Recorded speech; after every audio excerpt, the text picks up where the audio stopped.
there guys.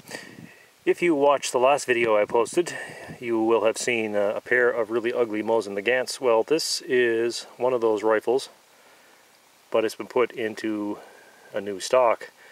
This is the Finnish reworked M9130 with a Tikka barrel on it. So I have it in a new stock, which is not entirely appropriate. It's just a regular Russian M9130 stock, but it's certainly an improvement over the stock that it was in.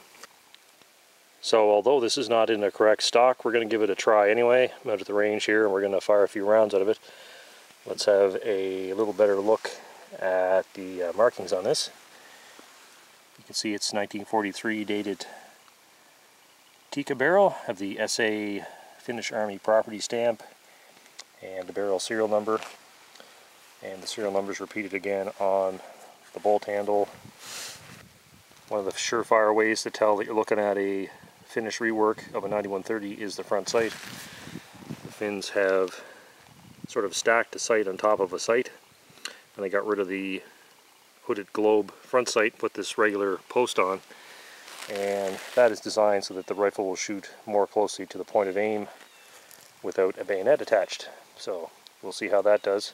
I don't actually have any sort of service pattern ammo with me today. I'm shooting cast bullets, and I've got some pretty hunting ammo to try, so we'll see how that does. First up, we're going to try this Lee C312 185 2R cast bullet with a gas check and 13 grains of red dot powder.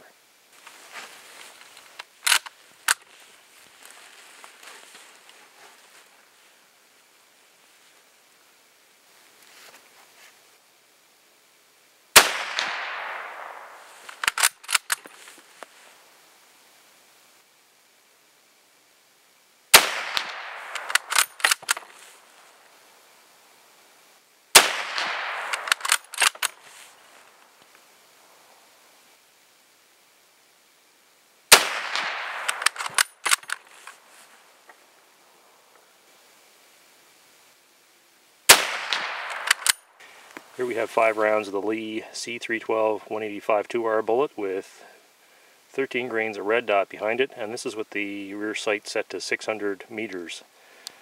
So that's approximately 3 inches center to center. Alright, let's try a few more of these cast bullets. They're shooting reasonably well, all considered.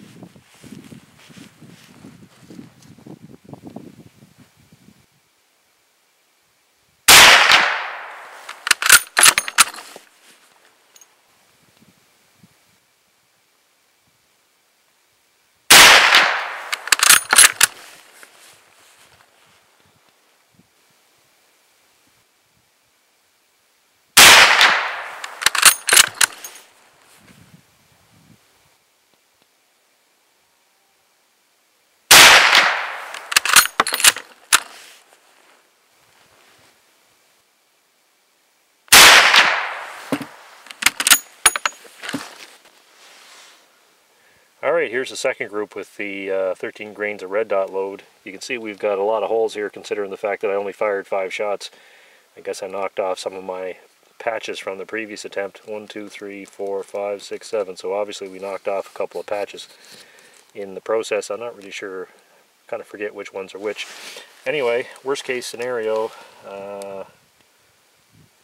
3 inches center to center for those ones, if they are in fact from this group. It might actually be a little better. I guess when I look at the footage I'll find out for sure. And we've got a couple of inches side to side and about 3 inches high. So that's not too bad.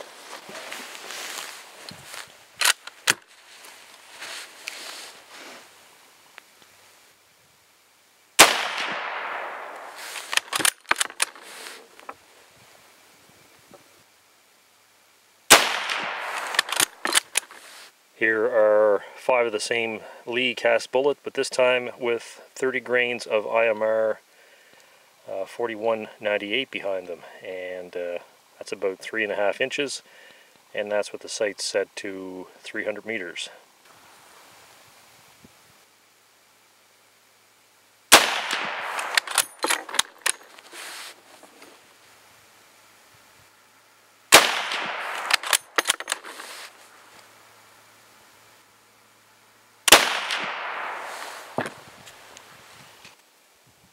Here's the last cast bullet group of the day. 5 rounds with the 30 grain charge of IMR 4198. And we've got 4 doing really well here in probably 1 3/4 inches, but then one drops way out down below here. That one sounded a little off, so not sure what's going on with that, but spoiled a really good group at any rate. I've got one more load to try before I run out of daylight here, and this is some old Privy 180 grain soft point. If you look at that lot number, I think it's 1987, so it's been sitting on the shelf for a while. We'll give this a whirl.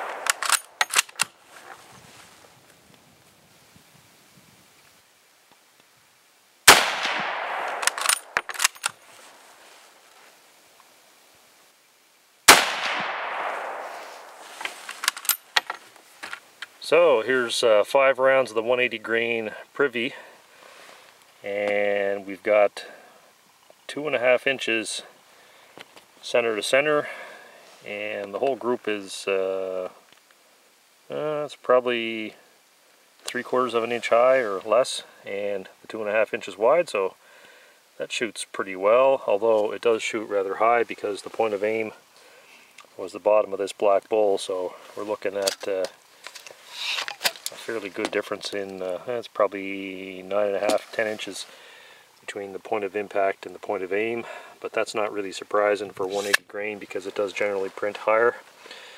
And of course this rifle is not really in the proper finished stock, it's in that Soviet stock, but anyway, that's promising. Well, I guess I'll have to tie this video up since I'm running out of light and battery in my camera. So thanks for watching, guys. I think this rifle's working out pretty good considering how it started, and hopefully I'll get some more range time in with this fairly soon. Talk to you later.